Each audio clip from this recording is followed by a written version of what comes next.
కూటమి ప్రభుత్వం అధికారంలోకి వచ్చి 2 నెలలు పూర్తయిన నేపథ్యంలో ఎన్నికల హామీలు అమలు చేయకుండా ప్రజలకు వెన్నుపోటు పొడిచిందని దర్శి ఎమ్మెల్యే ప్రకాశం జిల్లా వైఎస్ఆర్సీపీ అధ్యక్షులు డాక్టర్ బూచపల్లి శివప్రసాద్ రెడ్డి విమర్శించారు. ప్రకాశం జిల్లా దర్శి పట్టణంలోని వైఎస్ఆర్సీపీ కార్యాలయంలో నిర్వహించిన పార్టీ కార్యకర్తల సమావేశంలో ఆయన ముఖ్య అతిథిగా పాల్గొని ప్రసంగించారు.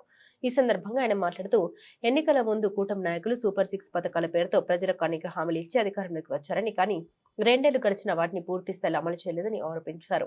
18 ఏళ్లు నిండిన ప్రతి మహిళకు ఆడబిడ్డ నిధి కింద నెలకు 1500 ఇస్తామని హామీ ఇచ్చారని, ఇప్పటి వరకు ఆ హామీ అమలు కాలేదన్నారు. అలాగే 20 లక్షల ఉద్యోగాలు కల్పిస్తామని, ఉద్యోగాలు ఇవ్వలేకపోతే నిరుద్యోగ భృతి అందిస్తామని చెప్పిన యువతకు ఉద్యోగాలు కానీ నిరుద్యోగ భృతి కానీ అందలేదని విమర్శించారు. ఈ సమావేశంలో చెవిరెడ్డి భాస్కర్ రెడ్డి, బూచపల్లి వెంకయ్యమ్మ, వెన్నపూస వెంకటరెడ్డి, తూము వెంకట సుబ్బారెడ్డి, చింతా శ్రీనివాసరెడ్డి, సుబ్బయ్య యాదవ్, కాకర్ల కృష్ణారెడ్డి, పోసం మధుసూదన్ రెడ్డి, దివ్యప్రసాద్, కొల్లా భాస్కర్, గొంగడి శ్రీకాంత్ రెడ్డి తదితర పార్టీ నాయకులు కార్యకర్తలు పాల్గొన్నారు.